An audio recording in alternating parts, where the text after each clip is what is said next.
Hey everyone, welcome to GrayManPrepping. Good to see everybody out there. It's time for Tactical Tuesday, where we'll discuss tactics, gear, and more. And it's going to be a lot of more. Tonight's topic is survival time, 30 hours a day, or if you prefer, you think you're tired now. How's everybody doing out there? Let me switch up here to the comments. There we go. And back to the top. All right. First one in was CR 2.5 hours ago. Tammy from Rebel Canners came in. She said, no way I can stay awake. See you in the reruns. Next was Tip Top Girl. Then Lewis, it's the Marshmallow Man. Then Joe at Garden State Gardeners here, followed by Pat Small. And let's see here. Then Brenda, Duncan 1900 Homesteads in the house. Make sure I don't miss anybody as I scroll down here. Little Lone Prepper, how you doing? Oh, by the way, Little Lone Prepper, you're now a Smurf. Kaylin Strain is in the house. Suzanne Galley is in the house. Sure, I don't. Tennessee Tactical One is in the house, and make sure I'm checking out. I'm checking out the screen here to make sure. Okay, I think I have him one. Holistic Heritage Homestead, how you doing? And playing catch up here. Everybody's talking. Good, good, good. Ace Man, how you doing? Mary Beth Smith is in the house.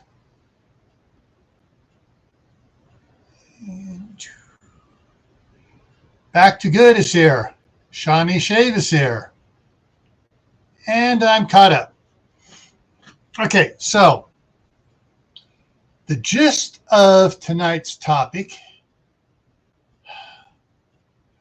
has to do with some comments that some other channels made, particularly Always Survive and Steve at Corsair Trainers. And then a comment that was mentioned a long time ago on another channel, Read In, formerly known as Manifestations of Imagination. And so let's get back to this. Let's go back here and bring this up. So the main topic was survival time, 30 hours a day. And basically what that means is, come TEOTWAWKI, and for those of you that are not sure what TEOTWAWKI means, stands for it's the end of the world as we know it. All right, so in that type of a situation where the balloon's gone up, everything's gone to heck in a handbasket, and government has failed, and there are no more stores, and you got to do everything on your own, you're going to be working your butts off almost 30 hours a day if you're by yourself. And I froze. And that's where the you think you're tired now comes from. Okay, so let's go and touch on a little bit of this, and I'm gonna put the link out there so I can bring some people up. And yeah, okay, so what you have to do takes time. You know, all the chores you have to do around your place takes time. And if you have to have goats or cows to get your milk, you got to milk them. You got to clean their stalls. I mean, you got to take care of them. You got to take care of the garden because, hey, there's no store to go to. Everything you want, it takes time to take care of it. And you have to do it every day. If you are, oh, sorry, I forgot. It's supposed to be not be yourself. If you're by yourself or there are just a few of you, you won't have time to sleep. Okay? Now, tagging in, especially what Steve said and a couple others have been saying here recently on this topic of it, is We're going to talk about the lone wolf. It's called lone wolf burnout. If you're trying to do it by yourself, and you're trying to do 30 hours worth of work in a day, ain't going to happen. Plus, it takes a community to survive. And so what you got to do is you got to look at this: Overwatch and security. Overwatch is a fixed position that watches over the property. Security moves around. And these are 24/7 positions. Got to be manned 24/7. Hey, Walter Davis, how's it going? And so I came up with a little thing here just to show you. So for security, if you have just one person doing security 24/7, that means you're losing 4 people. The one in orange here, 12 hours, 12 hours, 12 hours, and then 6 hours. Green picks up the other 6 hours of that 12 hours, and there's 12 hours, 12 hours, 12 hours. Yellow does the same thing, will mean the other flip side. So if they start at 3 o'clock in the morning, go to 3 o'clock in the afternoon, then the guys on the second line here go 3 o'clock in the afternoon to 3 o'clock in the morning. And if you need to have more than one person out there, that means you got to have 8 people doing it. So you ain't no way a small group of, can handle this on their own. All right, I think that's the last. Yeah, that's the last one there. So let me grab the link here. I'm going to drop it down in here. I already emailed CR the link, but I'm not sure if he's going to come up. And because this takes this, pin the message there. The message is getting pinned to the top. So one of the things you got to realize, it takes a team, a community to survive. When everything is gone, it takes a team to survive. Walter, when I worked for Homeland Security, that's what we worked. We worked 12-hour shifts and a half shift on the 4th day. Then we had a 3-day weekend and a long, kind of a longer day in between there. And actually, after the first month, I wouldn't want to work any other schedule. It was fantastic.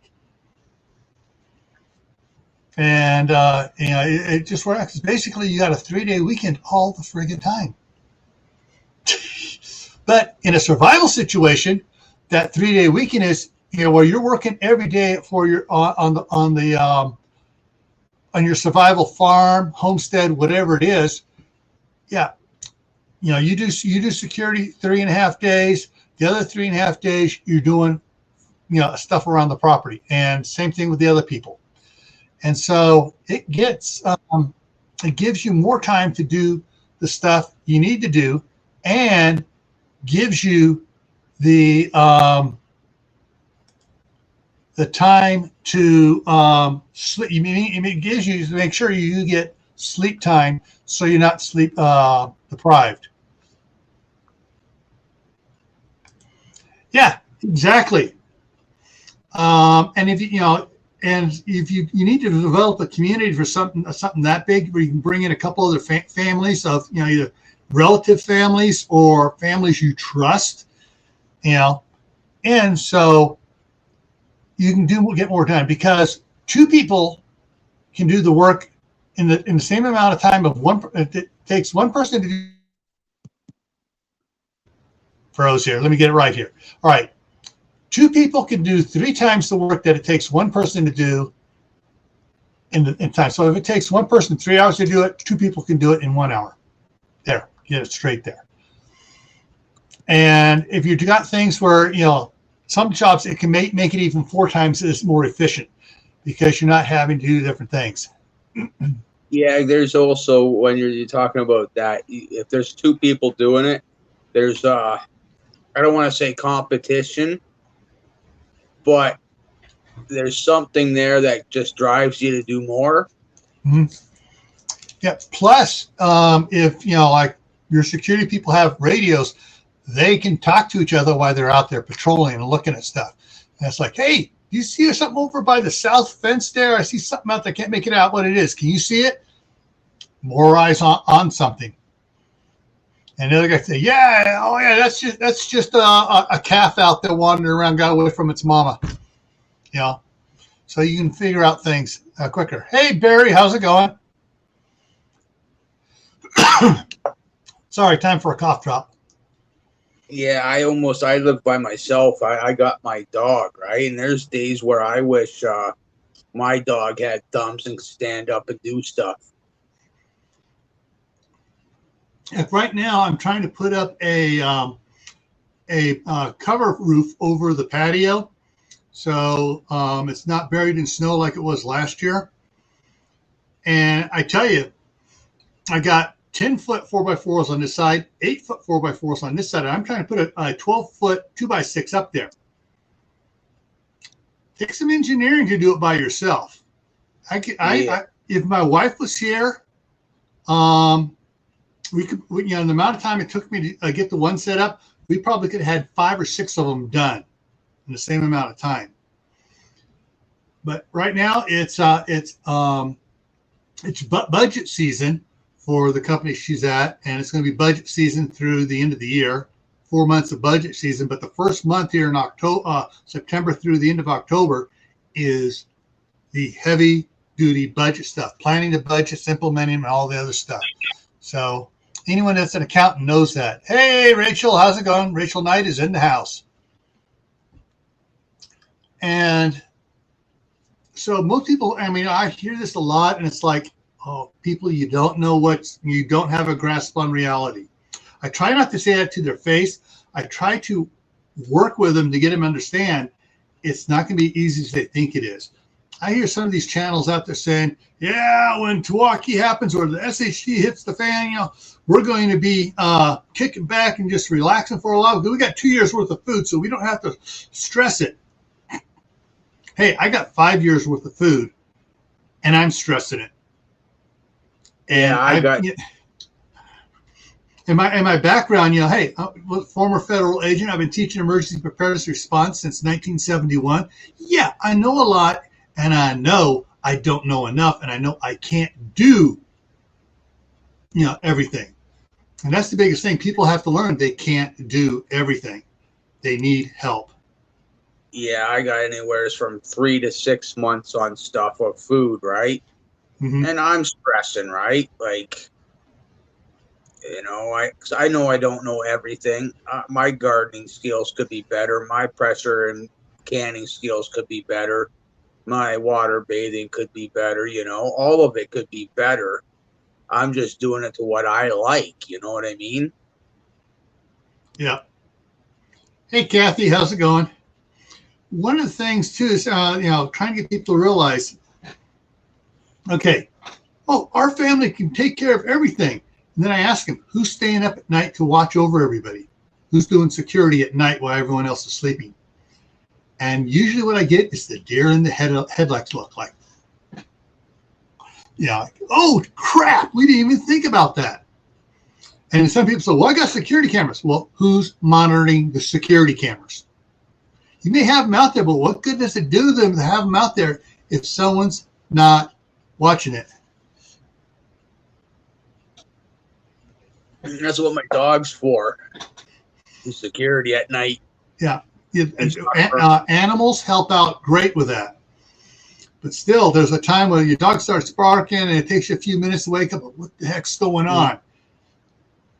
And like the saying with police, you know, when seconds count, the police are minutes away. When, you know, the dog tries waking you up, the seconds are ticking. And they could be ticking very fast. Yeah.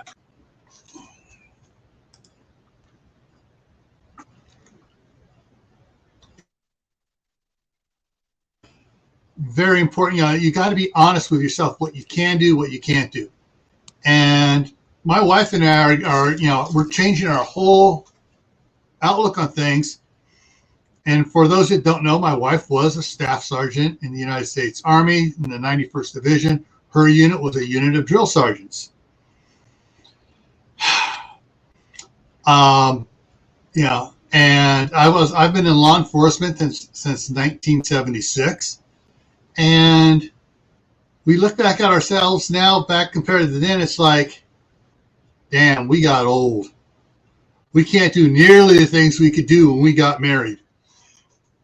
Yeah, but that's natural for everybody. Yeah, and that's the thing is, people aren't honest with themselves about that. And that's one of the things. I'm trying to get back in shape because after spending 12 years sitting at a desk, body got out of shape, and it's hard getting it back into shape. And at this age, the body doesn't want to get back into shape. Yeah, I'm nowhere near as old as you. I'm not saying you're old, Gil, but I'm noticing that I can't. I'm 43. Yeah, I'm saying I'm old. And I'm noticing certain little things that when I was 20 I could do, and I it's not that I don't want to do them.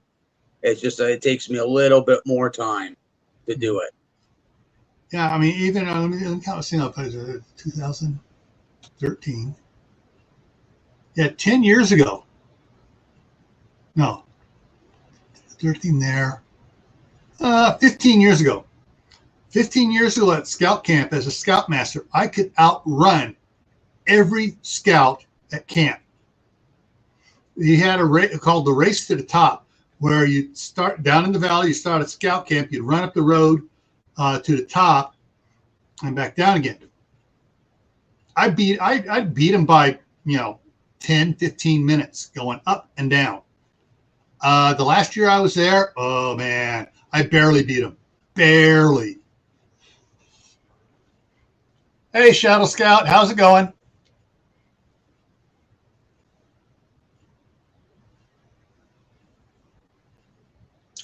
Did I miss some? My in-laws showing means you all need. I just started going back. Purple 101, how you doing?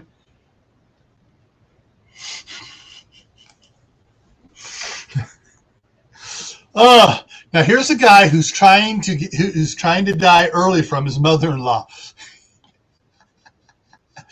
Oh.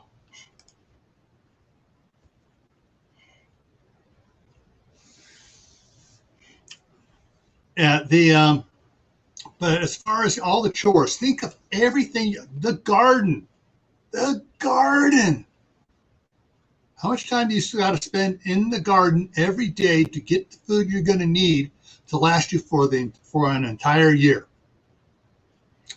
And in reality, you need to do more than that. You need to raise enough food to last you for 2 years so you can can it in case next year you have a complete crop failure. And stuff like that happens. Yeah, I spent about 7 or 8 hours on Saturday canning almost 70 mason jars. I called it a day, and the next day I canned almost 24 more mason jars of potatoes. Like it doesn't end.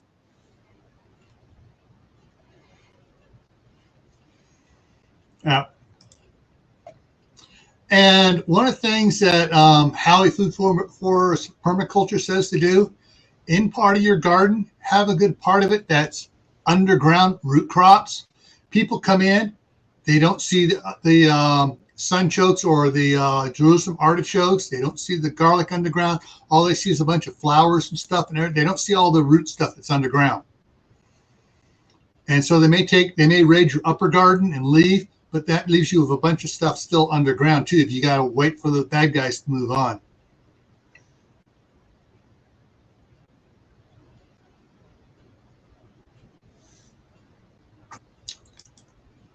Cool, Walter. Very cool. Howie would be proud of you.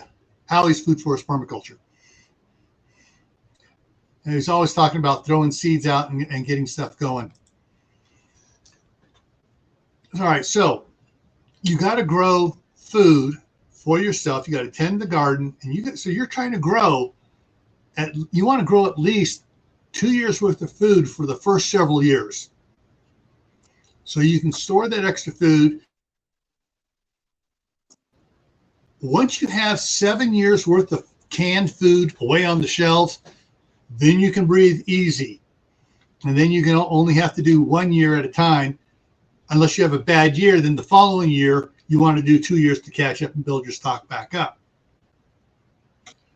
Then comes talking about other stuff besides just the vegetables you grow. Animals, rabbits, chickens, goats, cattle, sheep, horses, whatever it is you're going to need. You also got to raise feed for them for the wintertime. So remember the old westerns, the big barn and everything else.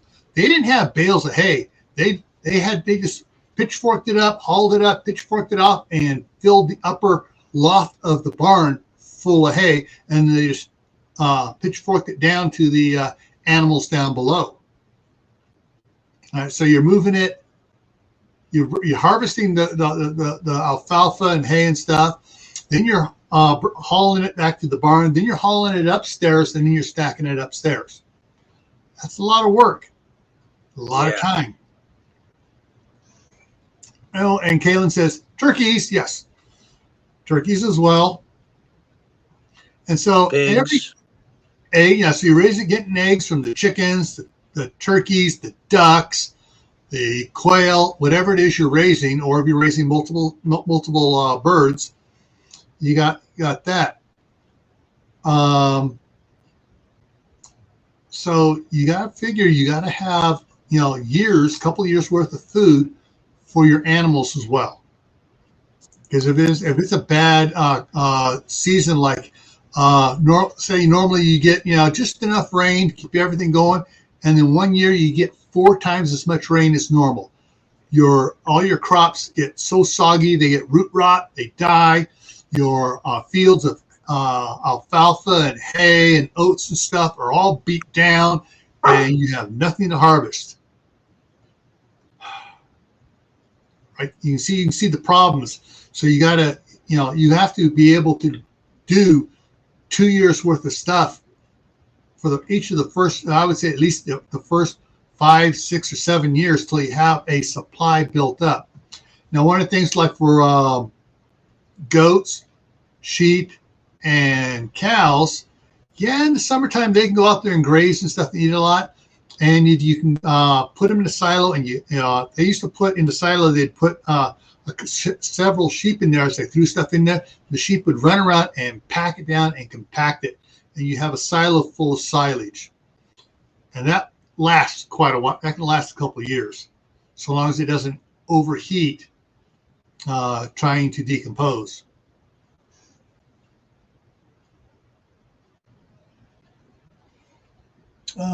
Reading the side chat here. Exactly. Someone has to protect the animals. Exactly. So you got to have plenty of security. That's right, CR. Dogs are a big part of that security. Yeah. Yeah, I've got one. Not that I need him, but I do recommend Great Pyrenees Miramars, because they're known to be sheep dogs or flock guardian dogs. And that's the thing too. Besides eating animals, you got to have draft animals, draft horses, donkeys, mules, whatever, to pull equipment around to make it easier on you. Because if you're out there by hand doing it with the scythe or sickle and just going through the harvesting the stuff that way, where if you had a draft horse, you can go by with a sickle bar mower, cut it all down, then go along with a wheel rake, roll it into rolls, and then it's a lot easier to pick up onto a wagon. And they even have, you can still find the old ones where the wagon then goes by and it has a little, the initial thing just picks up and loads the wagon too. Makes it a lot easier. But how many people have that? How many people know where those things are in your county where you can go get one in SHTF or TEOTWAWKI?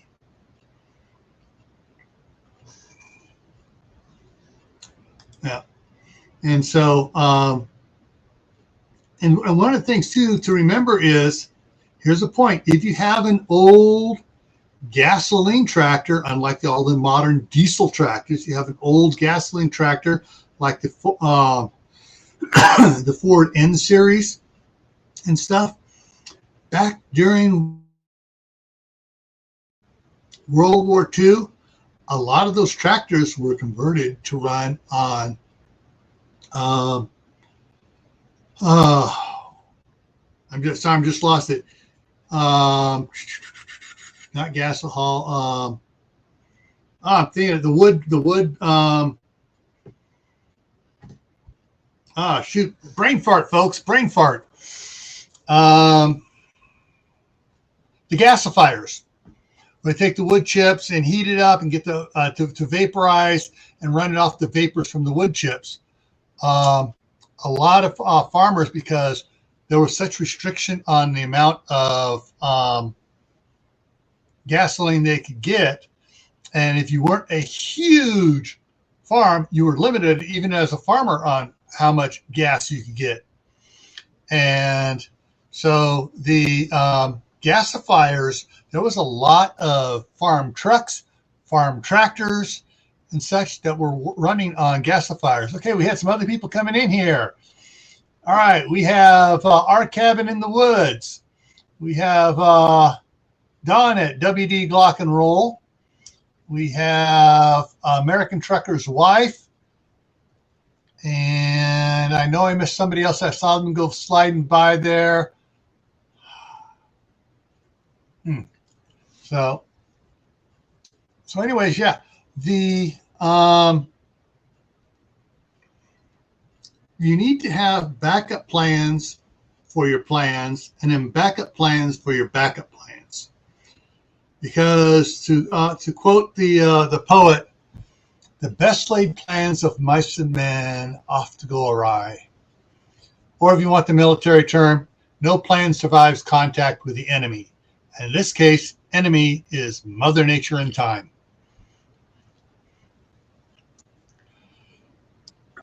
So, you know, when you're planning out, and here's the thing, there are some guys out there, I've seen their channels and stuff.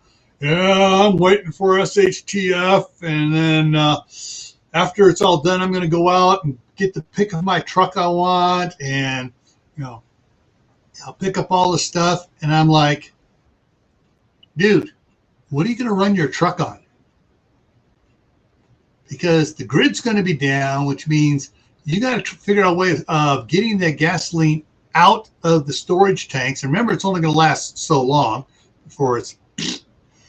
And so there's, how are you going to do that? And remember, everybody else is going to be doing it. So when you pull up to some gas station and you got a little pump thing and a solar panel and a battery, and you start pumping gas out into a tank in the back of your truck, they're all going to go, oh, yeah, let's do that too. So as soon as you're gone, all the other neighbors are going to come out and start stealing all the gas too. And the next time you come back, the tank is empty.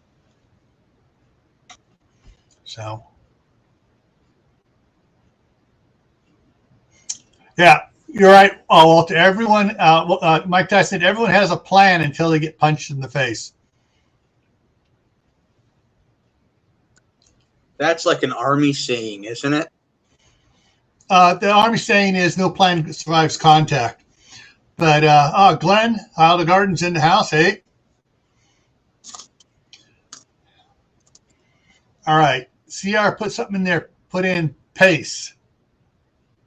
All right, CR, I'm having a brain fart. It's not making sense. Explain it, please.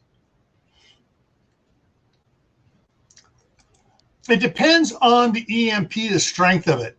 Some EMPs could take out the power grid, but your older cars and trucks, it won't affect them at all. So what most people don't understand is the severity of the EMP that hits the earth is is only one part of the equation. The other part of the equation is how much wire is connected to the device. The longer the wire feed is to the device, the greater that EMP generates an electric current to fry the device. So if you have just like your cell phone, there's not much wire for it to build up generations on an X2 or an X3 EMP. Now an X40, yeah, it'll fry your cell phone. But if you have like your for your house, you have Garden State Gardener just gifted a membership, and who's grabbing it? How to Garden grabbed the membership. Woohoo! How to Garden, welcome to the channel members, and let me give you a little salute here. Boom! There we go.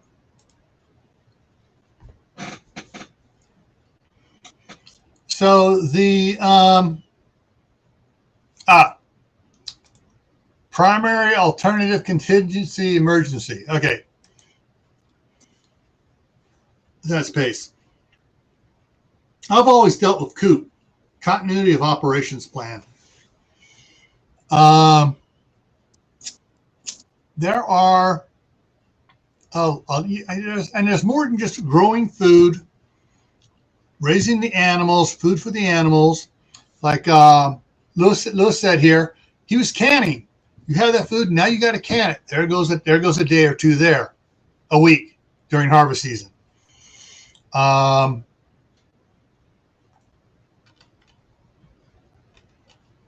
Infrastructure. Yeah, and there. Yeah, most cars, trucks under 1970 should be great. I'd go back pre-65. Really, I look for stuff pre-65 because pre-65. You have a relay for the starter, you have a voltage regulator, and then you have points and condensers. If you have those spare parts set aside and not connected to anything else, they'll survive an X100. Yeah, fuel is a consumable. That's why I was talking about the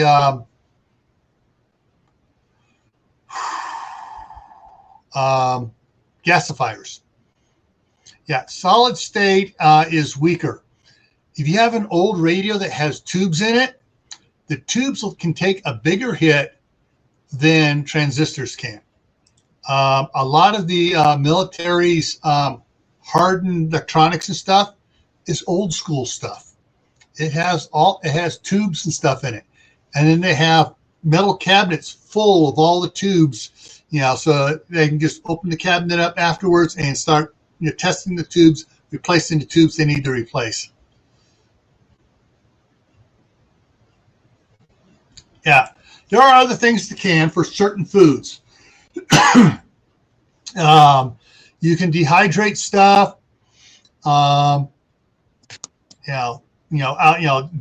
Grapes turn into raisins.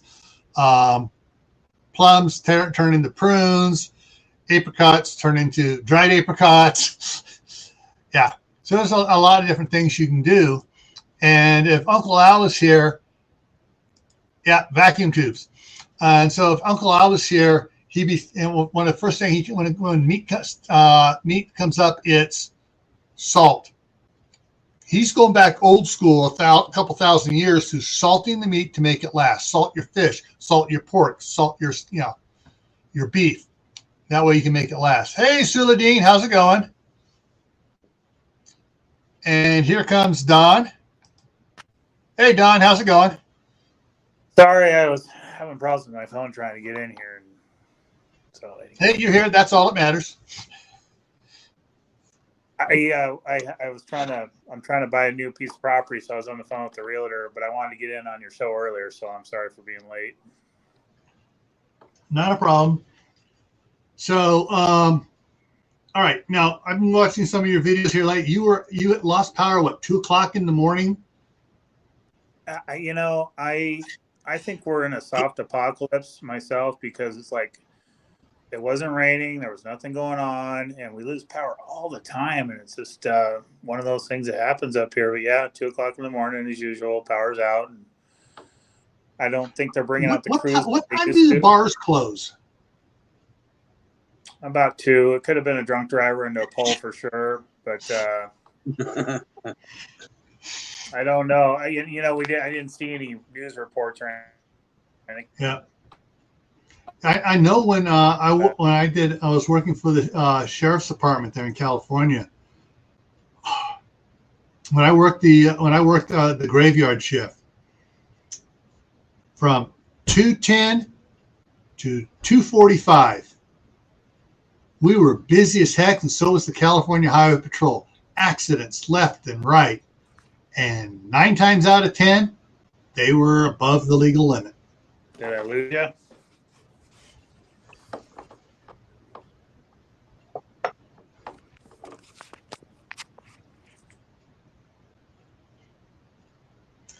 But he's having problems. He's freezing up there. But yeah, Don has some great videos dealing with power outages and stuff. Now, one of the things to he's coming.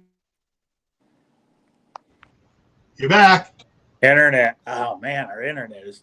We live up in the foothills of Mount Hood, and we're on a local phone company, and our internet is like the most unstable, slowest thing. It's kind of like I see you freeze all the time, but that's my computer. That's the video card in my computer most of the time. Oh, gotcha.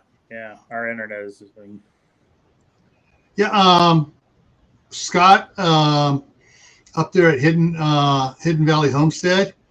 He's on Elon Musk's Starlink with it and everything. Yeah, he loves it up. He loves that. He goes, it's better than what he was trying to do with his phone and hitting the cell tower and then creating a hotspot with his phone for his computer. And because we're on a private phone company, we pay, I think it's like $100 a month for our internet. And I don't know the numbers, but ours is 6 and 1, like 6 down and 1 up, or the other way. I mean, it's just like really slow. Yeah, it's probably 6 down. Yeah, 6 down, 1 up is usually how they do it. Yeah. My friends in the town, in the big city, they get like 250 and 250. And it's like, man, I don't even know what that'd be like. Yeah. But yeah, so I remember a couple of years ago when all the fires were up there, you were out running around to all the neighbors, taking care of their animals and everything else. And you were busy. Yeah. And because a lot of people bailed, and then some people are on vacation, and getting all the animals out, was almost impossible. People volunteer with trailers, but where are you going to take them? They were talking about losing the town. So then we were coming from the hills to the town, and it's like, okay, you're taking animals to the town to get burnt up. I mean, but no, it turned out good. My neighbor's a well guy, and so he had a big trailer, like a 3,000-gallon water trailer that he uses for when he's hooking up people to wells and they don't have water. So we were able to drive that around and fill up everybody's horse troughs, and it turned out really good. Yeah, but it took you a lot of time doing that, didn't it? A lot of work. Luckily, I retired 3 years ago, so I didn't have any responsibilities other than taking care of chores and stuff. Yeah, and that's one of the things people don't realize. Time. Some preppers will talk about time management, and that goes right over most people's heads. Most people don't realize, how long it takes to do stuff. And it's like listening to my grandmother and her brothers and sisters when I was little. Those guys were getting up before the sun, starting the chores, taking care of the cows, the sheep, and pigs, and everything else, then going out and working the fields. And, a lot of times they were only getting by on 7 hours, 6 hours sleep a night. They were they had a ranch up in the Finger of Idaho and up by Coeur d'Alene. And yeah, that's why my great grandparents had so many kids. They wound up with 2 girls and 13 boys. Dang, that's a huge family. Yeah, nope. They had no electrical power. They had a well, hand pump well, and a 3-seat outhouse. Dang. So you open the door and there's 3 seats. You know, hi, Mom. Yeah. So, yeah, and most people don't realize how tough it's going to be to raise all your food. You know, yeah, they hunted up there a lot. They went to the river and did some fishing. They became very good friends and traded with people on the Indian reservation. So the Indians would allow them to come over with them on the Indian reservation. And as long as there was an Indian with them, they could fish the Indian way and get a lot more fish. So they take the fish back. They had the smokehouse. They'd smoke it, return half the fish to the Indian tribe, all smoked and everything. And they worked. Had a relationship with the Indian tribe up there that way. And that's one of the things that people need to realize. You can't do it just one family. You need a community. Even with 17 people in that family, they had to rely on Anafros, neighbors and friends and other communities, and they worked together. They would do stuff for them. They would do stuff for them, back and forth. They would trade stuff off. They would raise a lot of one type of crop. Another neighbor would have better success raising a different type of crop. So everybody raised what they could do best, and then they traded. And a lot of preppers don't see that as an advantage, and they're like, "Hey, that's the best advantage there is." You develop a network of other farmers and homesteaders and growers where you can do stuff. You do it, and then you can everything you can. Can we sidetrack on that point for 1 second there? Sure. On your network thing. So when those fires happened, there was still a lot of people that stayed around up here, and we had started this community text group on the phones, and I had a Samsung at the time, and I was using the Verizon chat or text. And I had we built up to 60 people, because everybody's like, "Oh, I heard, you've got," everybody wanted to be on the same comms there, so that, if there was a horse that needed help or something, or a lost dog. And it was working great, but we started experiencing problems with it's like chat didn't like 60 people on it, or the text didn't like 60 people.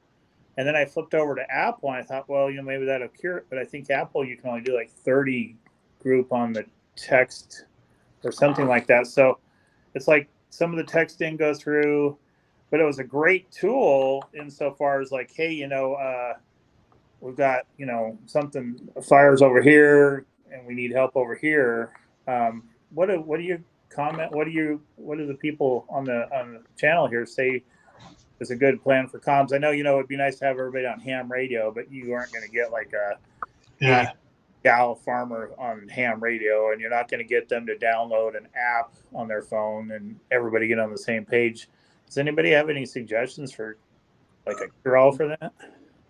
Walkie-talkies, in trucks, your big rig. Yeah, CBs you don't need license for, but still, you got to have them in their trucks and mounted and tuned, and you know what I mean. You just aren't going to get the neighbor here who's literally 85 to do that. You know what I mean? Yeah. Communications is an issue with a lot of, the more people get on it, you almost need to do is work out some way to have, you're going to need a comm center to doing that. Someone to monitor it. And even that comm center, sometimes, you call into it, or you call them on the radio, whatever. And they know, well, so-and-so can do this, but they don't have a radio, but I got the phone number, I'm calling them. Like a phone tree? Sort of like a phone tree, but it's it's a comm center, and they work the radios, they work the Snapchat, they work, Facebook, communicator, they work phone lines, everything. And, but that's a person now 24/7 doing that only. You got several people in there rotating through it, and so that's something else that takes a little bit more. And Kimmy May 23, how you doing? Oh, from the Philippines. Welcome. So there's different things. There is,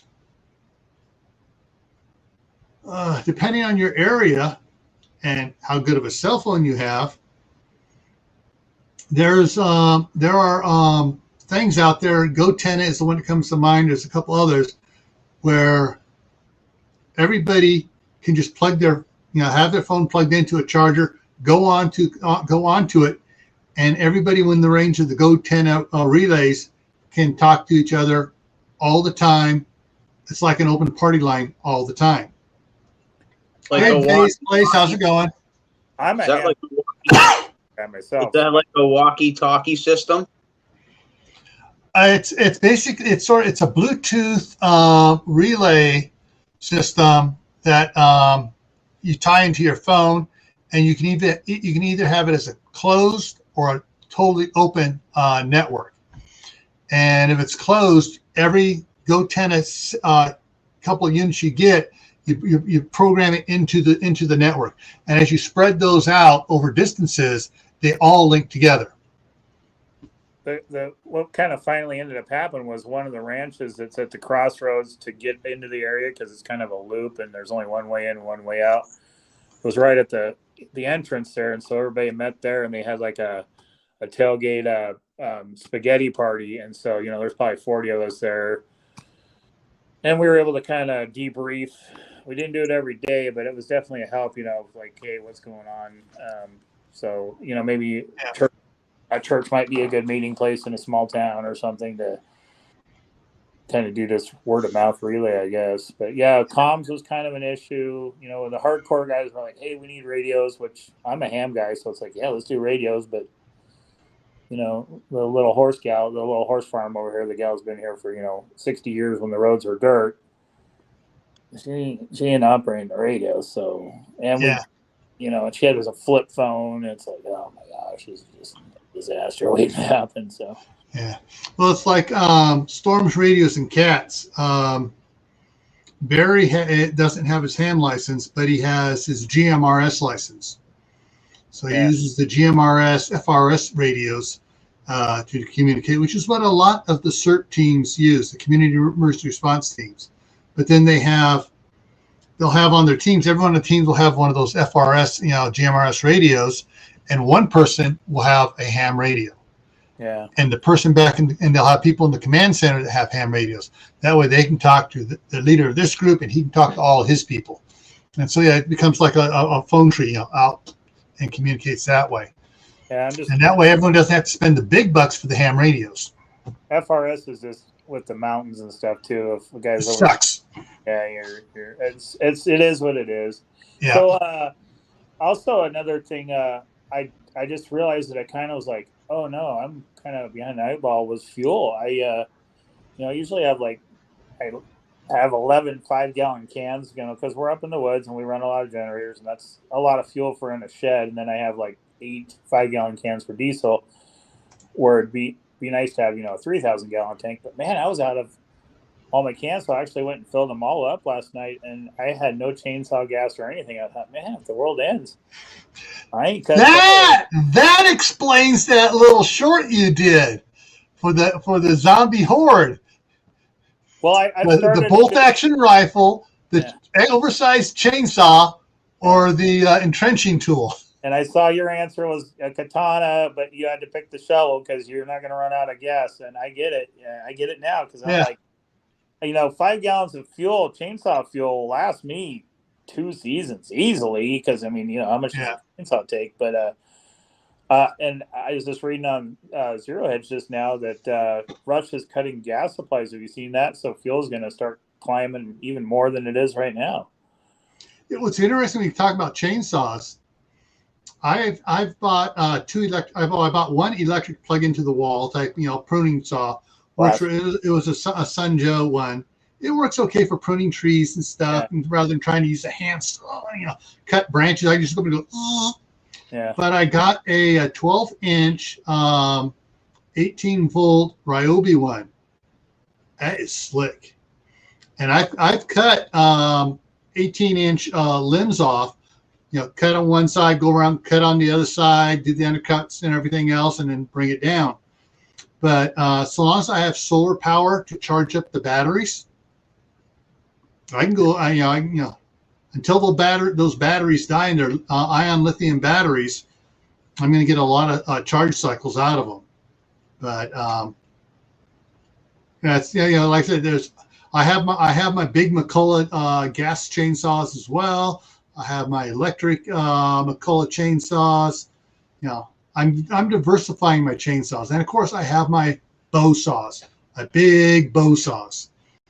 So it's like I got one of those. One is none, and 5 is 1. Yeah. I got one of those big misery whips that was left over from Grandpa or whatever. It's in the barn. I don't think I could cut 8 cords with that dang thing. I'm not in that good a shape where it's like back and forth with that thing. That would murder me. Give me my steel chainsaw and gas, and I'll buck up with it. Hey, but I tell you, using the hand saws, by the end of the season, I'm Arnold Schwarzenegger. yeah, maybe when I was 20, but I'm an old man now, and I think I'd be like, I need surgery on a shoulder or something. But yeah, I get it. The other cool thing left over from Grandpa and Grandma is one of those treadle Singer sewing machines that's been in the shed there. Yeah. I don't know what to do with that, but I mean, then hang the world. on, you're back here. Okay, yes, we run out of gas. That's one of the things I was talking about is that is building a you can download plans for gasifiers from the FEMA website. It's free, and I froze. So it's free. So you can get all the plans and stuff, how to make a gasifier like they did back in the 40s, and to run stuff. And I have 2,800 watts of solar panels. And so yeah, I can charge up a lot of stuff. I can run my chainsaws off of my my homemade battery packs, my power station, and I also have generators that runs on natural gas, propane, or gasoline. And since it runs on all 3 of those, it will run on a not too good, not too long, but it will run on a alcohol diesel mixture. If I got to look up the thing. There's a percentage you can run it, and it's almost like gasoline. And with the extra diesel in there, it helps keeps everything lubricated so you don't burn up the piston and stuff. So is it like internet rumor that you could use the on the power poles, the big can up there? Does that hold fuel in there that you could burn in a diesel, or is that like urban legend? You know what I'm talking about? Okay. There were trucks, a truck company called REO Speedwagon. Not the band, the truck where the band got the name from. Some of the older trucks from back in the 30s and 40s had multi-fuel engines. They would run off of gasoline, diesel, oil, alcohol. If it was flammable or combustible, those engines would run on it. Those engines weighed almost 50% more than modern diesel engines. Those things were bulletproof. And a friend of mine back in West Virginia, had his dad's company had like 10 of them, and from the 40s, and they were still using them. Oh yeah. So there have always been multi-fuel engines that can run on multiple things. So I always thought, how would you get you'd have to, and this would be a world end of, the end of the world, because you obviously can't cut a power pole down, but what would you do? Cut a power pole down so you don't lose the thing is with the power poles, the transformers up on the power poles, you don't want to mess with the chemicals in there. Yeah. So leave the PCBs in there. Oh no, that's cancer. You don't even want to mess with those suckers. If those poles come down, you want to carefully bag that sucker up. Make sure you have plenty of Visqueen. Wrap that sucker up and store it somewhere, or create a pit, a lined pit where as they come down, you can store it in there so it's away from everybody else. Yeah. I'm with you. I like the wood gasification plan, but you have to have all the materials in place before the event hits to be able to manufacture it somehow, or do it before, because you're probably going to need to weld and machine and do some stuff like that, I'm guessing. Vase Place. You're not the only one in here. Kaylin Strain. Kaylin, if you're in here, put your channel link up. Kaylin Strain is in an apartment too, and she has a garden on her balcony, which unfortunately is on the north side of the apartment, so she's limited on what she can grow there. But Kaylin does MRE reviews every Sunday, and she puts out videos 2 or 3 times a week. Oh, and I almost forgot to say it. It's CB at Hugo Homestead. And Wayne, the Ungrateful Peasant, just came in. I like Wayne. All right, so there's Kaylin Strain. Vase Place. Get with Kaylin. You guys probably do a collaboration on apartment living. CR, if you're ever in the neighborhood and you want the treadled sewing machine, stop by. It's yours. Yeah. So like one of the things I was saying, let me pop it back up here. It takes the community to survive. One family ain't going to make it. 2 families probably ain't going to make it. You're going to have, looking at it to, crunching numbers and looking at stuff like I've been doing here. I'm saying it's going to take about 30 people to operate, if you have, all close together that have enough land, especially if someone has the acreage to be able to raise all the food for everybody, because you're going to be having to put in a lot of garden space. You're going to be raising lots, and you're going to have to be selective on the crops you grow too. Corn is unless you got thousands of acres, corn is a wasteful product. It's a wasteful crop for what you get for the amount of space it takes up. And sorry to interrupt you. Over by you, I went to a guy who's got $12 million invested by McCall there. It's a survival lodge. It's a 50,000 square foot lodge with off-grid power systems, and it's set up for 60. And it's the real deal. I actually bumped into it out there in the middle of, we go over there camping and quad riding, and you can Google it. There's some pictures online, and there's news articles, because this place is off the hook. It's got like 100,000 gallons of fuel, and there's a guy in Oregon, retired multimillionaire. He has solar panels on every building. He has out barns and everything else. And in one of the outbuildings, he has a hydrogen generator. So he's taking electricity, making breaking out water down into hydrogen and oxygen. He has, at the time, and this was about 8 years ago, he had 3 20,000 gallon propane tanks on the property, brand new, never had propane in them.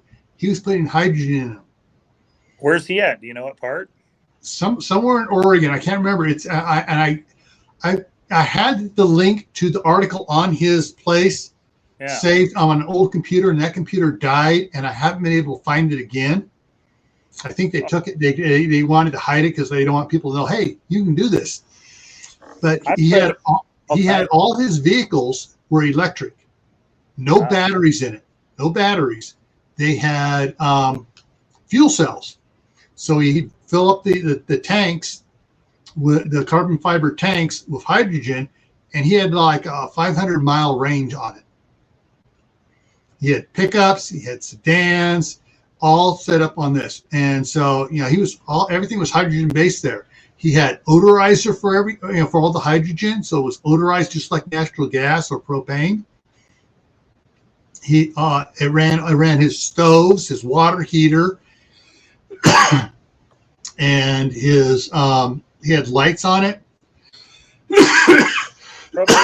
He had lights like propane lanterns in his house, that so he could light it up and run it off of that. And he had a couple massive fuel cells in his basement so he could run electricity for his whole house as well. I mean, the guy had the best of everything, but he bought all this stuff when he retired, and then once his tanks are full of hydrogen and he's still making electricity, he sells it back to the grid. Nice. The propane never goes bad, I don't think either, does it? Nope. Propane, natural gas, methane, hydrogen, none of those gases go bad. Yeah. All you got to worry about is the tank rusting out. Which would be, I mean, if you kept it up the ground or something, I'm sure you'd be fine. Yeah, and I know I did a thing on one time where they showed, on one of my live streams talking about that, and I showed the pictures where they made vaults to bury the propane tank in people's driveways. I had the pieces that went over it, and they were sealed, and so it was waterproof. But it also had a lid thing you could pull off to go down and inspect. And then it had vent pipes coming up to keep fresh air in there, so nothing, if anything leaked, it would be vented out right away. Have you ever seen on the internet that arc? It's like up in Canada or something. It's a bunch of school buses they buried, and it was going to be a community. Did you ever see any of that stuff? They had like a surgery and dental office and. Yeah, I heard about it years ago when they were starting, burying all the school buses and stuff, and then I didn't hear anything else about it again. Yeah, probably. So I don't know whether they had a oopsie and it all collapsed, or what.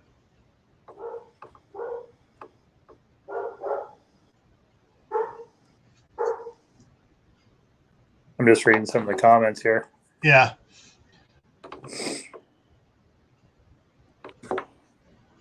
Yeah. Yeah, I don't know. It seems like I have this feeling that things are just keep steadily going downhill. Like they're just trying to knock us off the planet here with everything. I got a call from my insurance agent today saying, "Hey, everything's going up. We tried to shop around. It's not you. It's just the markets. With the." Oh yeah, a lot of insurance companies are trying to pull out of the rural areas. Yeah, they don't want to especially if there's a fire danger for that. They go, "Oh no, it's too expensive for us to insure anybody out there." Even if the person has, 20 acres around their house cleared and down as a lawn, and they have it all green. Oh no, we can't insure you. They'd rather insure the cities where they can charge an arm and a leg more. Yeah, and only have to deal with a small stuff, unless of course they get a firestorm through the city. But then of course insurances are, so like in California, you buy regular house insurance. It does not come with earthquake. It's excluded. You got to buy separate earthquake insurance. Yeah, now they're adding it, so you got to buy separate fire insurance. And it's like, wait a minute. That's one of the main reasons for having insurance is for your house burns down. Well, so they don't have to drag you out of your house to one of these 15-minute cities. They'll just tax you and make it so you can't buy insurance and have a loan out there and be out in the sticks. You're going to have to, in the apartment that they assign you, I guess. Yeah. But yeah, there are a lot of things people don't understand about the time it takes to do things once we're in SHTF or TEOTWAWKI, if you prefer, what's going to happen, what they can do, what they can't do. People don't take a moment to think, okay, how long does it take for me to do this? How much time can I spend on gardening? Oh, wait a minute, I got to have security set up. So I got to have, so many people assigned to security to do it 24/7. There's so many different things they can do on it. And not only human security, you're going to garden, and then you got deer coming and eating some of your stuff. So it's like, if you're looking at living on that, you're going to be like camping in your garden, to keep. And a lot of people are planning on they have the electric fences out there to shock the deer and keep the deer away and stuff like that. Well, do you have, is your thing solar powered? Do you have spare ones in case the one dies? The fence, what's the word for it? The zappers, the ones that energize it, the energizing units don't last forever. They do wear out and they go away. So, do you have spares?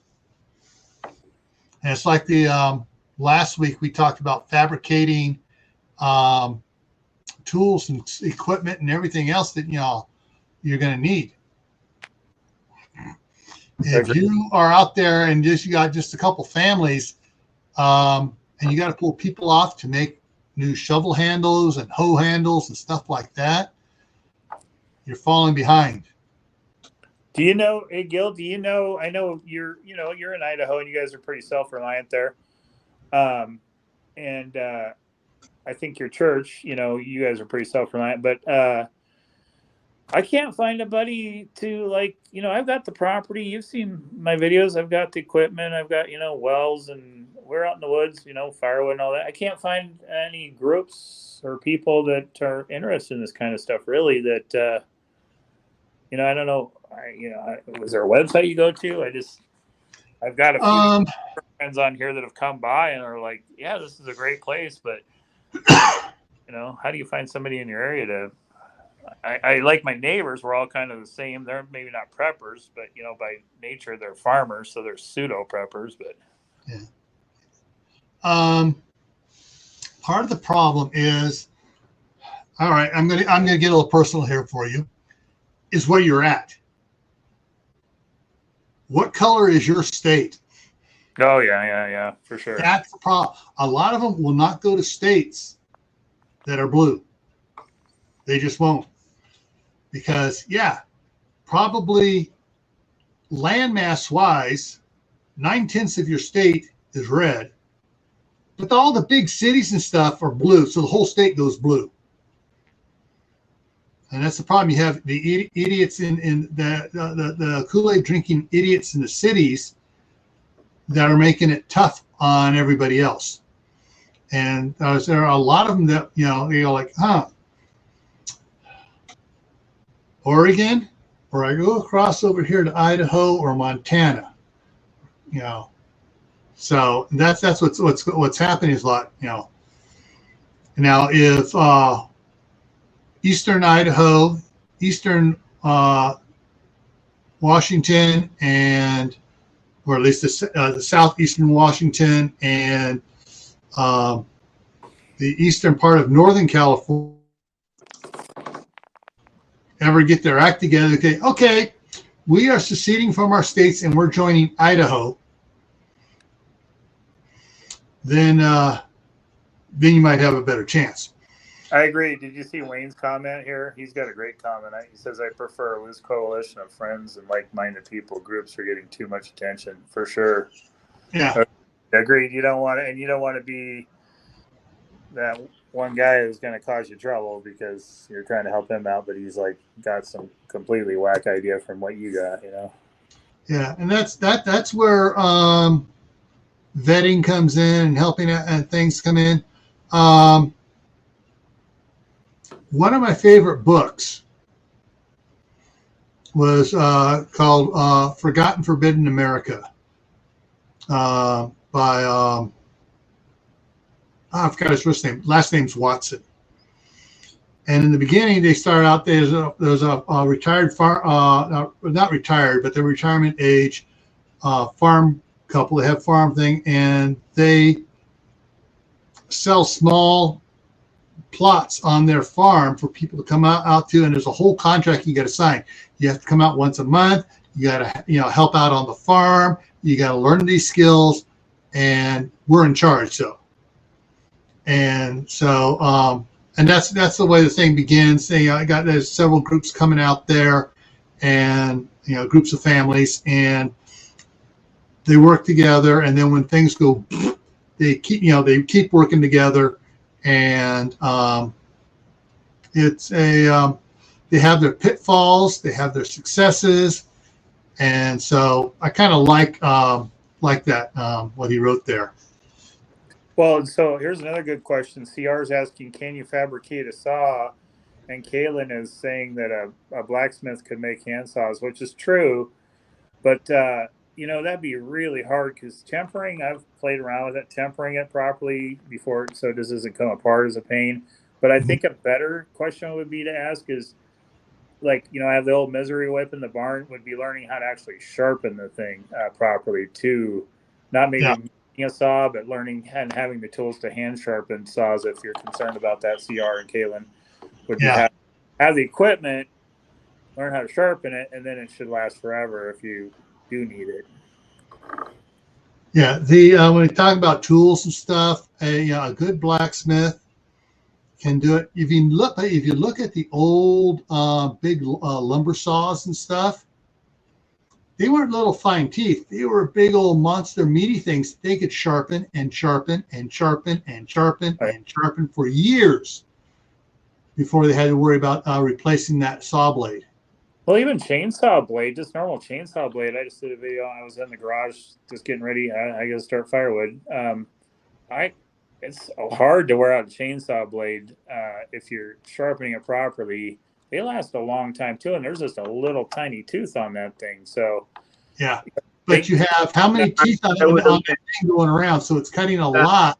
Oh yeah, of little nicks out of the wood. Marshmallows. Yeah, the chainsaws, when you're hand sharpening them, they tend to go, I don't want to say twice as fast, but they go a little bit faster than when you got the machine to do it, because you can do it so that you're taking just so much off, like very little with the machine, right? And it lasts longer.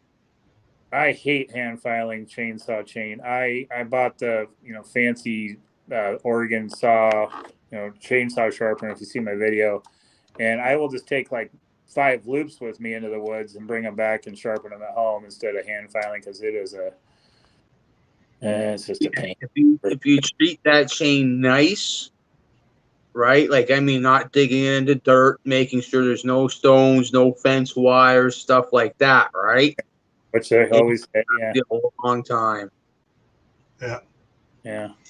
And one of the things that when we lived up by the north rim of the Grand Canyon in Fredonia, we'd go up and get our firewood, and my dad bought a jig for sharpening the chainsaw. So he put it on there, line it up, take the hand, a couple strokes, and go to the next one. Couple strokes, go to the next one. That way it's lined up right. You don't have to make sure you're doing it right. You just put it on there, you just in and out the hole, and just line it up and just go through the chain as you go through it. On the chainsaw, you just kind of pull it back a little bit, sharpen it, pull it back a little bit, sharpen it. That was fairly quick. And in the middle of the wintertime, when it's you're bored silly and picking your nose and scratching your butt for something to do, go on and just sharpen the chains up. And we had 24 chains. We'd sharpen up, and then when we used one and it got dull, it'd go on the hook to be sharpened later on in the wintertime. I have a bucket of oil I drop them in, so they're getting all lubed. My dirt. That's even better. Yeah, my bad chain, the chain that's dull, it comes off my saw, goes into this bucket, and I have a process. Then I put it on the vise, and it drains into a pan, and then I sharpen it on the machine, and then I have a nail that's, these are all the nice and sharp ones. So. Yeah, plus it's time management. Having the right tool to do it, to go through that and sharpen it quicker, is better than sitting there by hand and try to make sure you got the right angle on it. Yeah. Slowly working out. Okay, there's one, and go to the next one. There's another one. Nope, I got to go to the other side and do the other. Yeah. So yeah, it's a time management. Survival and homesteading is time management. Just like the guys in the chat are talking about, making saws, buy 20 pounds of like 16 penny nails for construction too. Have them beforehand, so you're not having to. Well, I'm going to make me some blacksmith nails. Boy, that would take forever, I would think. But if you go to the store today and you buy them for $3 a pound and you have enough to build a house, you're good forever. Yeah. And especially if you make sure they stay nice and dry, and maybe when you open it, if they come in the plastic bucket, you open it up, you get your can of WD-40, you spray it down a little bit, close it up, and that way it has some oil on it and stuff to keep them from rusting. Yeah. Yeah, Walter's saying, you can really kill a chain fast depending on what you're cutting for sure. Yep, we lost him. And he's coming back. Hang on, you ain't got sound. Hang on, let's see what you lost your sound when you went out. Check your down below on your let me see if I can do it from this side here. Still no sound. Unmute.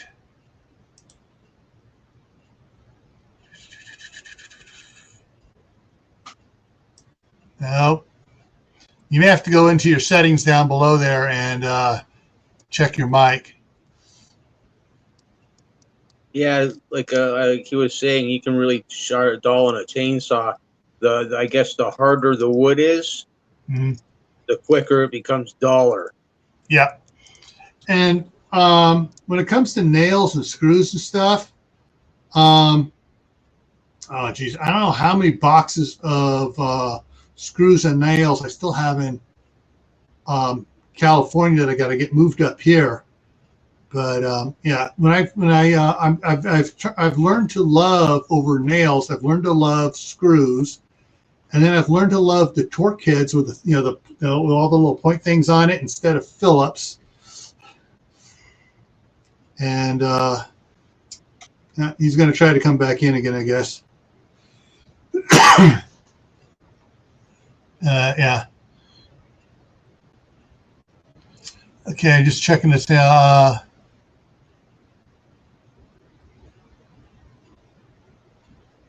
Okay, Vase Place saying the greener the wood, the quicker it dulls your equipment. Yeah. I'm going back up here. Yeah, it's because it's the water in there. Nothing like right, water. Say something, Don. I can hear. I'm here. You got sound, yeah. Squirrels in the internet or something. I don't know. And it's all that water, the green trees. It's all that water that's in there. Yeah.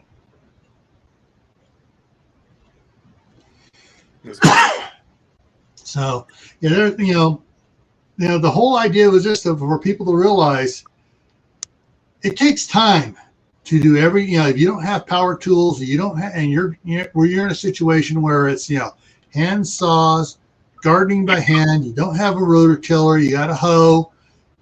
Going back the way my grandmother was raised back in the early 1900s, it takes a lot of time to get your food and do stuff. And then here's something. Then you want to go hunting. What are you going to wind up hunting with mostly? Bow and arrow. Because you ain't going to want to waste that bullet that's going to make a loud bang to bring down a deer and have everybody else come running to where you just shot something. Yeah. Now in 10 years after the total collapse, if you know how to make black powder, muzzle loaders will be great. Then they also make a big cloud of smoke and everything else. So there's a lot of things to learn. Yeah, I've tried. I hunt, and I'm strictly a rifle hunter. I've tried bow hunting with my buddies, and I can't get within 60, 70 yards of an animal. I know this, you want the secret to that is? You go out a month beforehand, and you find out where they're traveling to, pick a nice saddle or whatever, over the thing, and you go around out there every weekend and pee. They get used to your scent.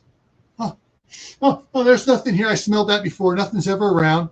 And then you go out about an hour before sunrise with your bow, and you pick a spot and you just stick there. I had more friggin' big bucks come running right by me being chased by other hunters. And it's like, no. Okay, here comes one. Thunk. All right, I got mine. Got a nice big one. Now, granted, when I go hunting, we're like driving like 6 hours to the eastern Oregon for, the elk and stuff. So we have deer here. I've never shot anything on our property just because it's like, I don't know. I don't do it for the meat. I do it more to hang out with my buddies. But there's a few deer. You save the deer on your property for when you actually need to eat them. Yeah, and I like looking at them, and I think they feel kind of safe here, because all the hunters are, looking at them because they know which ones are the private property and which ones are the forest. So, but yeah, in the real end of the world scenario, I'd pop one with my 30-06, I guess, for sure for food. But I'm gonna tread in a dangerous area here, folks. So I'm gonna use a lot of hints and innuendos and stuff on it. Now, there are some devices out there that are used to filter solvents and oils and stuff like that. They have other little devices on it that if there's a smooth end to the fire stick, you can mount it on there and you screw the other ones on there, and it's very quiet. Hopefully the AI doesn't pick up on that. But those are totally against the law. So I'm not saying to do it. No. I'm just saying those things out there if you want to go that way. Kaylin, I bet you could learn to aim. I guarantee you would be good at hunting. Yeah.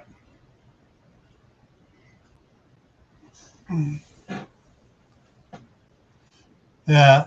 Huga says the deer eat her apples. Yeah. Across the street, there is one surviving apple tree, big apple tree, old one that we didn't cut down that wasn't diseased. And the deer were over there just stripping all the apples they could reach on it. Granted, the apples are only about that big around. They're small, but the tree is friggin' loaded with them.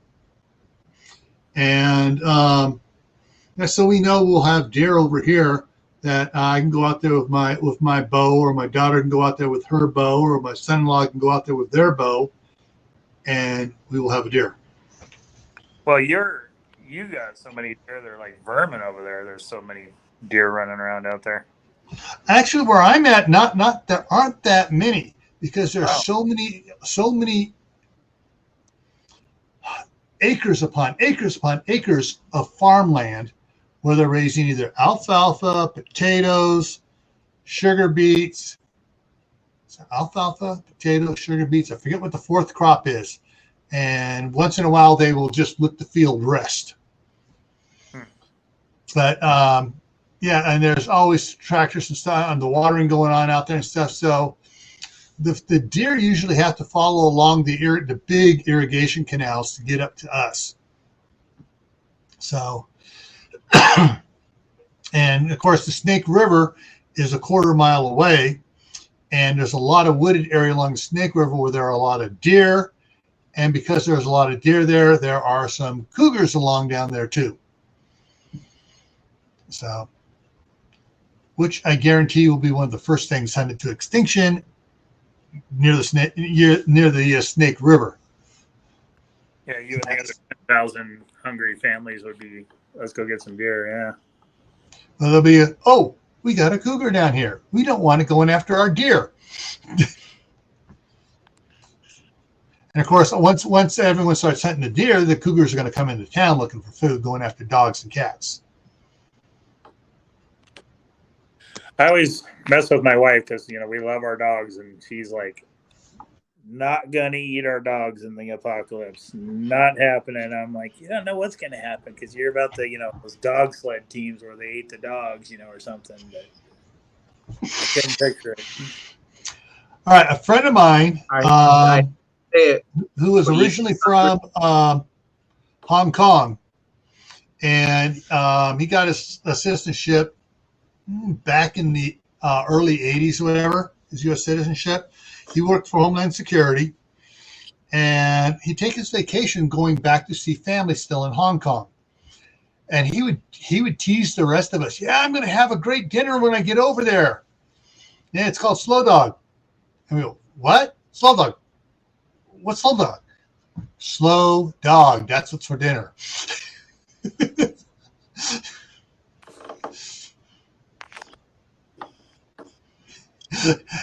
And there's Wayne. Yeah, they'll make nice stir fry. Yeah, like I hate to say it, when you're hungry enough, you'll eat just about anything. Oh yeah, yeah. My dad used to hunt rattlesnakes all the time to cook them up. Of course, then he also had a pet peeve against rattlesnakes. Because when he stepped off the front porch when he was 8 years old, he got bit in the ankle by a rattlesnake. So he ate all the rattlesnakes he could as revenge. They had a church function. It was a big men's dinner, and they had all this wild game, and there was some rattlesnake there. So I was like, oh, I got to try that. It was different. And also, and like I said, like I was talking about ways of cooking and stuff. It depends how you cook it. Just like Brussels sprouts, you cook it the wrong way, and nobody will touch it. You cook it the right way, and people will gobble it up. I got to try yours because I hate Brussels sprouts. Oh, I hate them too. Oh, my mom could not cook Brussels sprouts to save any of our lives. My mom boiled it. But I have since on here with all the homesteaders and cooking channels and stuff, they talk about proper ways of cooking it, and so I'm gonna have to when my wife's here one time we're gonna experiment. And when she does that, I will video it when she decides it's time to experiment with Brussels sprouts, because her mom couldn't cook Brussels sprouts either. Always singed, burnt, and scorched, and yeah. I can't remember what it tastes like there, Sierra. I'm not sure. No, we don't have any rattlesnakes or anything scary here. There's none of that. You have to go to Eastern Oregon to find a rattlesnake, and we don't have scorpion. Well, we have timber scorpions, but way towards the middle, towards the Eastern Oregon side. But no snakes, no crocodiles, no. Pretty nice. Bears? Yeah, we have bears, but like everybody else has bears. We got some bears up here. I don't think they're really all that common to where I live. I know we got coyotes for sure. And I think there might be like another cat kind of thing. I don't know if it's a bobcat or another kind of cat. Yeah.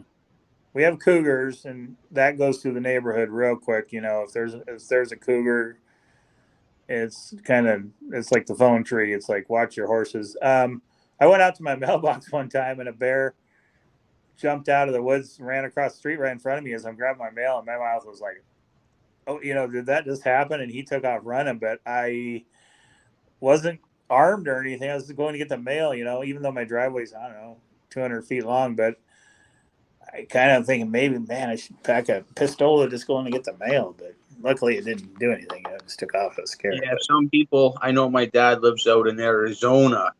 Same type of deal with you, walking out to the driveway, just out to the mailbox. He don't know, you know what I mean? And he's always got it with him. Yeah. It doesn't. All right, Joe Primal just came in. Prepping to Endure came in. Hey guys. Yeah, the around here, yeah, we got the cougars down by the Snake River, or way out by the Grand Tetons. We have some deer. Oh, we did have a moose last year wandering around in town. We had a mama and a baby moose, and they were looking for each other, going around town. People are commenting on Facebook, "Oh, it's over here. It's over here now. Now it's over here." And they finally chased them together and chased them out of town. But I saw an interesting video today from the New Zealand family reacts, and the video that they were reacting to was the 10.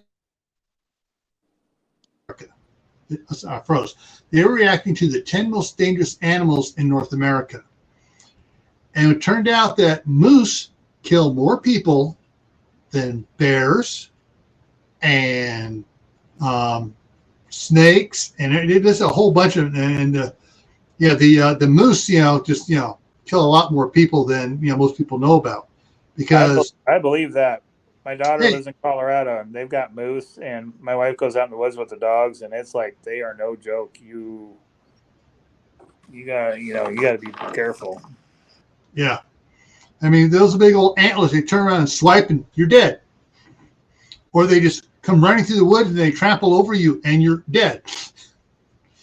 Those antlers, Walter, they weigh about 10 pounds easily. Yeah. Oh, sorry. The other thing, deer was on there at number 6, I think it was, or number 5, and not because of rut season. Deer kill approximately 200 people a year in the United States. Wow. In cars. Oh, yeah. Because they walk across right in front of the car, smack right through the windshield. Yeah, I can see that. Yeah, it happens so fast with those things up here in Canada. Same thing, too. I don't know how many people die from deer in car accidents, but there was one early morning, a buddy of mine had a little Honda Civic hatchback, and a deer bolts out across the road, and this guy was passing us in a pickup truck. And the deer, they get so big, right? Like the pickup truck nailed it. Its engine was pushed in, and when he stopped and shut the truck off, the rad and everything just drained out on the road. His truck, he wasn't going anywhere. But I can tell you, if it had hit the Honda Civic, the car I was in, it was coming through the windshield at us easily. And we would have eaten it, and we would have been done. Yeah. I'm trying to remember which TV show they did it on. It wasn't Mythbusters per se. It may have been the ones from Mythbusters doing a thing on it. But yeah, they set up a moose carcass up there as it were standing up, and they drove a car into it, and it went right through the windshield. They had a remote control car, went right through the windshield into the front seat. One time, and I think another time it wound up in the back seat. Oh yeah, moose will screw up an 18-wheeler.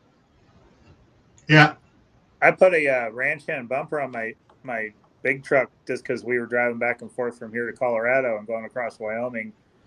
One deer is going to wreck your truck, and so I put this big ranch hand bumper on there, figuring I would survive a deer strike, no problem. But like a cow in the road or something, I probably would live, but the truck would definitely be totaled. But that's why we invested the money in one of those big, huge bumpers, mostly just thinking, I don't want to total my, truck that's paid off for a deer, Gear's having fun. Gears are in cars now?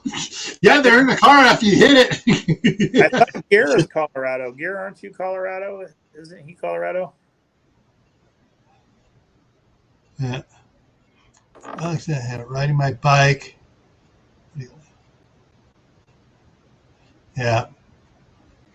Memo to self, cow catcher. Yeah.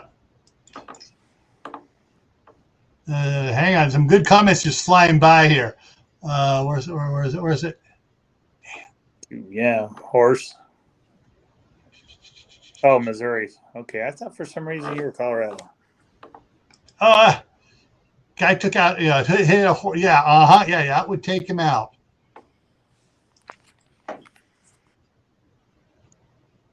My rule around here is, because, we have a lot of deer, is if I see one, there's always 2 more right behind it. So that first one's like a warning. Then I'm like anchoring the brakes because there's always like some baby or another couple deer following it. Oh yeah, for sure. That's what they're like up here. One bolts across the road, then the closer you get, 2 or 3 jump more, like right out on the road, right after it. Yep. Quick, we got to keep up with Buddy before he's gone. Yeah.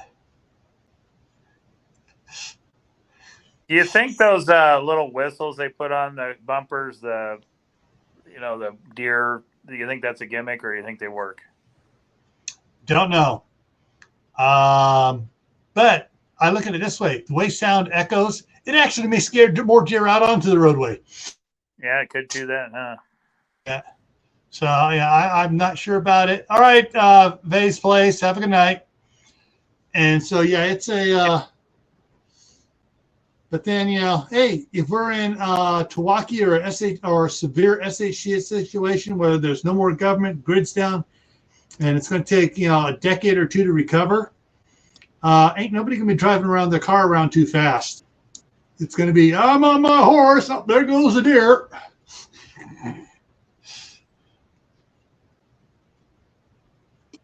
Yeah, you got to buy a horse now then if you're going to use that for transportation, because what are you going to do, make a horse, Exactly.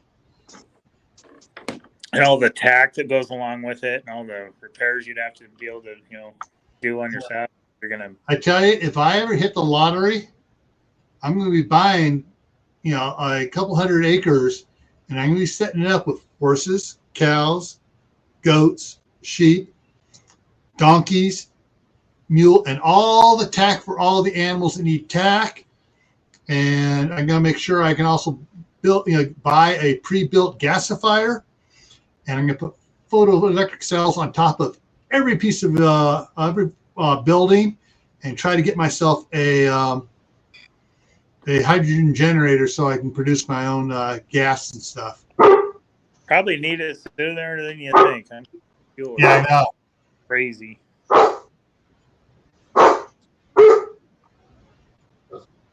Is horse lower than pike? Says this. Speaking of horse, I just thought of something with that story. My dad told me he used to hunt elk. He would hunt elk from horseback. He'd ride up to the herd. Once he was near the herd, he'd get off and he'd walk the horse into the herd. So the herd's here. He'd walk the horse around it, and he'd be on the far side of the horse. And he'd when he got close enough and saw the one he wanted, he'd slide the rifle up over the saddle, take the elk down. And the elk, of course, would scatter. He'd go out there, hook it up, pick it up with the horse, and drag it back.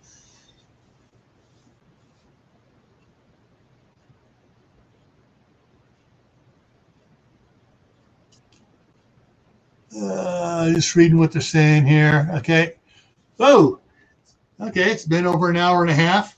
Well, I hope everybody is thinking about stuff and thinking about how long is it going to take to do stuff and what equipment you're going to need to do it in a survival situation, SHTF or a TEOTWAWKI situation.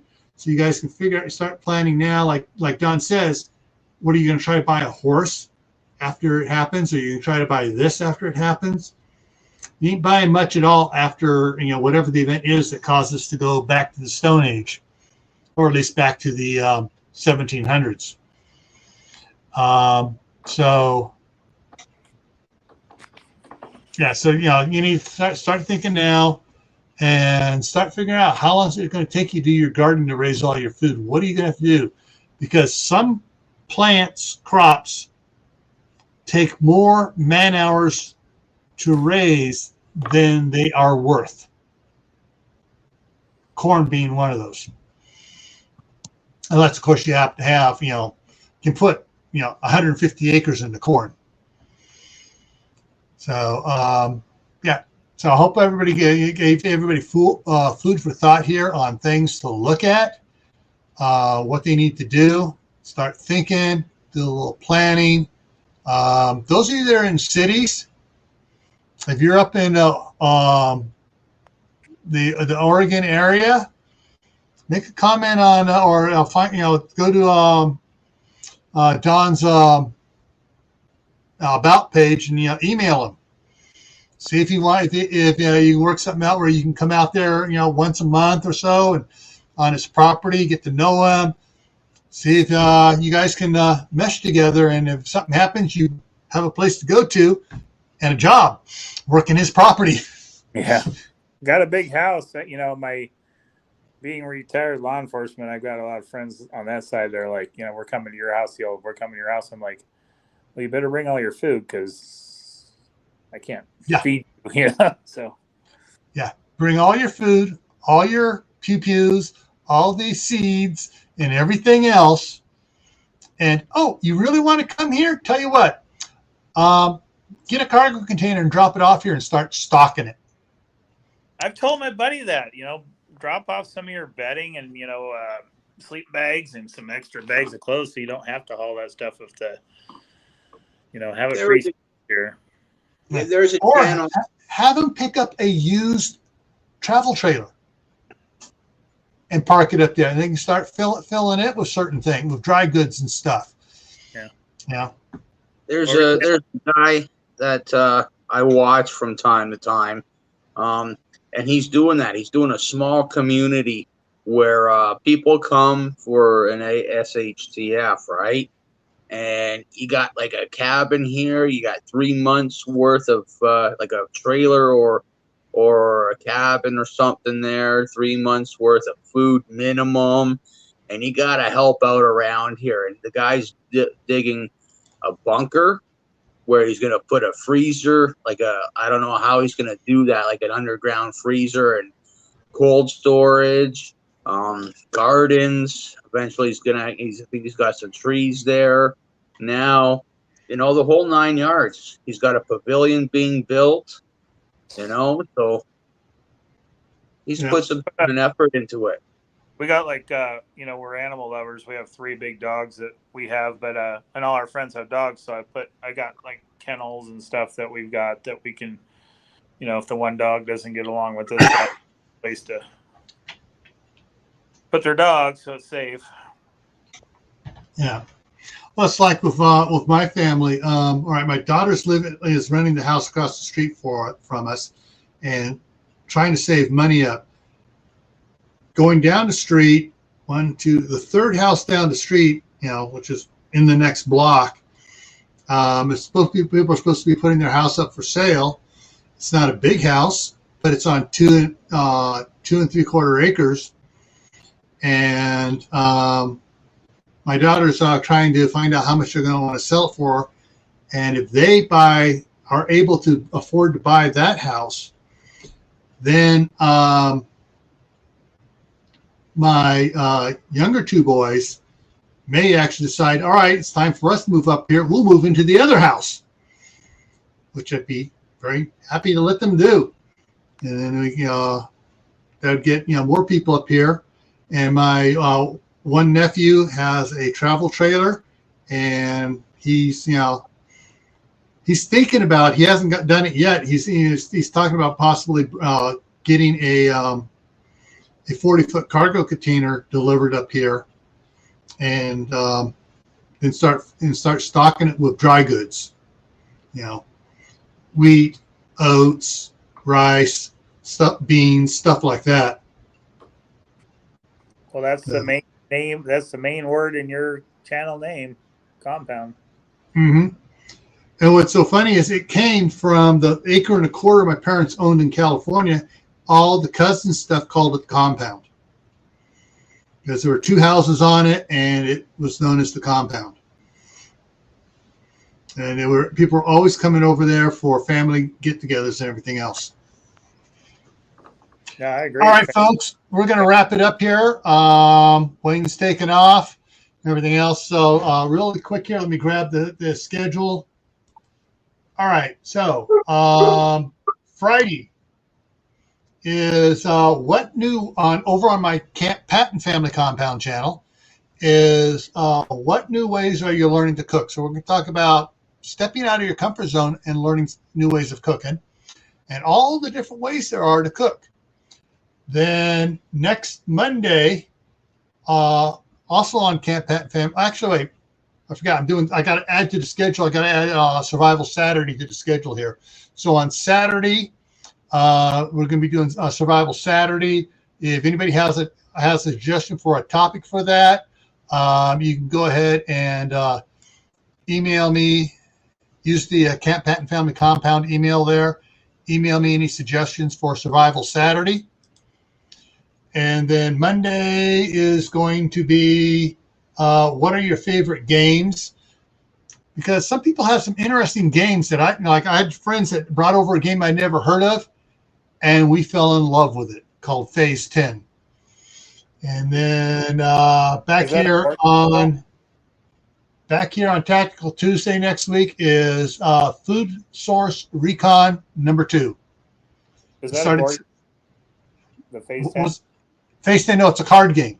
Oh, gotcha. And it's like Uno or something where you got all these cards, but you got 6 different types of cards, and you're trying to either get like two sets of 3 or a run of 3, run of 4, you know, all these things, different phases you go through. It's fun. I'll Google it. Yeah. So anyway, so that's what's coming up here. And yeah, so we got some more stuff coming. Any suggestions you guys have for topics either here on GrayManPrepping or over on Camp Patton Family Compound, please email me. You know, give me ideas, what you want to hear about, what you want us to talk about, and I'll add it to the schedule. All right. And with that, we're going to wrap it up here. All right, folks. See you later. Night. And we're waiting.